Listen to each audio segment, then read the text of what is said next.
Le passé est connu parce qu'il a été vécu, tandis que l'avenir bouillonne dans l'inconnu, s'agite dans le rêve. Face à la montée perceptible des imprévisibilités dans le monde, Denis Sassou Nguesso traduit son rêve à la communauté internationale. Une prémonition, certainement. Il dit qu'il est temps que nos voix s'unissent, se fassent entendre et soient prises en compte dans toutes les enceintes où l'on décide de l'avenir du monde. C'est tout l'intérêt qu'il accorde au sommet des trois bassins des écosystèmes de biodiversité et des forêts tropicales qui s'est ouvert à Kintélé, banlieue de Brazzaville, au niveau du segment présidentiel.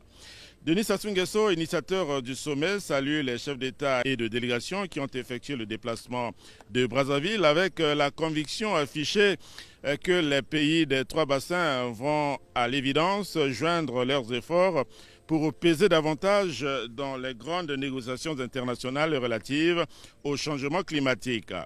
Guy Brice Clotaire Oligui Nguema, président de la transition du Gabon, s'engage à assumer les engagements internationaux de son pays en matière de protection des forêts. L'heure n'est plus aux promesses ni aux déclarations d'intention, dit-il. Tous les discours se sont recoupés en un désir de voir le sommet de Brazzaville tenir ses promesses. Le président kenyan William Ruto déclare que d'ici peu, aucun Africain n'aura plus besoin de visa pour se rendre au Kenya. Ce pour faciliter la coalition en temps recherché, coalition à laquelle le président français Emmanuel Macron s'invite. La protection des forêts doit être une affaire de tous, dit-il. Plus d'une vingtaine d'interventions, mais sans aucune de trop, ont balisé chacune avec sa terminologie la voie de la préservation de nos écosystèmes forestiers, dans l'unité et la paix. Ce sommet a rencontré les attentes des chefs d'État du Brésil, Lula da Silva, de la République démocratique du Congo, Félix Antoine Tshisekedi, et de la République du Congo, Denis Sassou Nguesso, co-organisateur de ce sommet.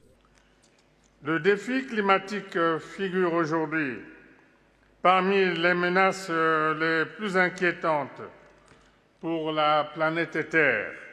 La montée du niveau des mers, la désertification, les épisodes caniculaires, les inondations et les glissements de terrain nous interpellent tous, y compris les climato-sceptiques.